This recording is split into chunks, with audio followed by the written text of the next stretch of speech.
Mama Elizabeti. Well, we've had some stories with that character in them before. By Stephanie Bodine. She wrote the words. Illustrated by Christy Hale. I mean, she made the beautiful pictures. This story is about taking care of family. Well, that looks like Elizabeti and maybe her little sister or little brother. Elizabeti had a new baby sister named Flora.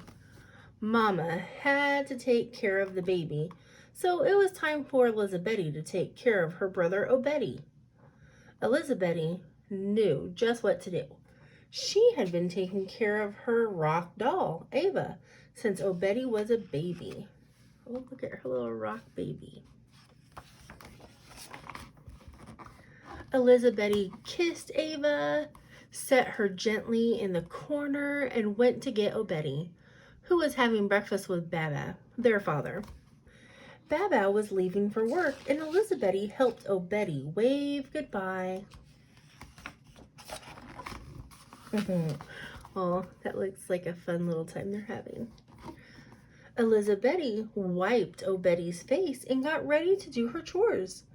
She tied Obedi onto her back with a conga, just like she did with Ava.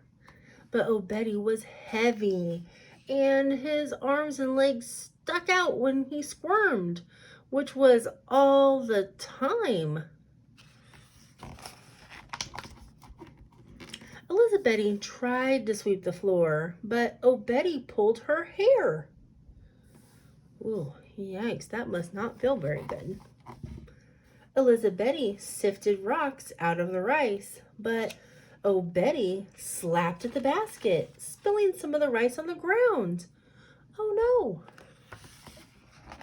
no! Elizabeti did the laundry, but when she turned around to hang it up, Obedi kicked the clean clothes into the dirt. Oh man, that would be a bummer, friends. I wonder how Elizabeti is feeling about her little brother right now. What do you think? How would you feel if you were Elizabeti and your brother was Obedi? I don't know. That'd be kind of tough. Oh, friends, look at the look on her face. I think her feelings are starting to change a little. Elizabeti went to get water, but Obedi wiggled so much that the heavy water jug fell off of Elizabeti's head. Ooh, yikes. Elizabeti slumped down near the fallen jug. How did Mama ever get anything done? Elizabeti wished she could just take care of Ava again. Ava never pulled her hair or spilt the rice or ruined the laundry. Elizabeti sighed.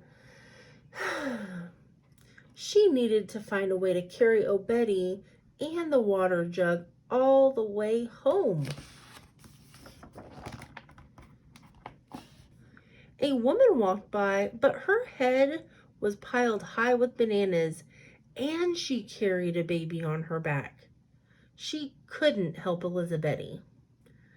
Elizabeti smiled when she saw her friend Rahali coming, carrying only a sack in her arms.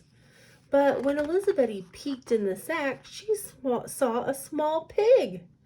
Rahali was on her way to the market and couldn't help Elizabeti either. Oh, I hope she finds some help along the way. Elizabeti spread the conga on the ground and put Obedi on it, just like she always did with Ava. Elizabeti picked up the water jug and went to the well. She filled the jug and quickly returned. But the conga was empty. Elizabeti set the water jug on the ground and began to look for Obedi. She called and called, but he didn't come. Oh my goodness, look at Elizabeti's face right now. What would you do if your little brother was missing when you went to go get him? Oh, she's looking pretty sad. Elizabeti knelt on the kanga and swallowed hard. What if she never found Obedi? Her eyes filled with tears when she thought about Mama and Baba. They would think she didn't know how to take care of a real baby. All of a sudden, Elizabeti heard a squeal, and Obedi came out from behind a thorn tree. He was walking. Oh, friends, look at Elizabeti's face. She looks so proud of her little brother. Elizabeti ran to Obedi and lifted him into her arms, holding on tightly. She felt his chubby arms around her neck, and she laughed when he gave her a loud, wet kiss. Ava had never done that before. Elizabeti picked up the kanga. She tied one end around Obedi's middle and the other around her own. Oh, that was some smart thinking. She must be an engineer. Then Elizabeti picked up the water jug and started home. She stopped to pull Obedi up whenever he fell, but they made it back in time for dinner.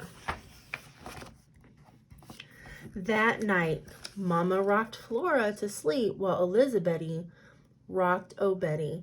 She hoped he would fall asleep quickly so she could play with Ava. Obedi snuggled his head under Elizabeti's chin. She smiled and put her face in his fuzzy hair. As Elizabeti rested her head on his, she saw Ava nestled in the corner. There would be time for Ava tomorrow. The end.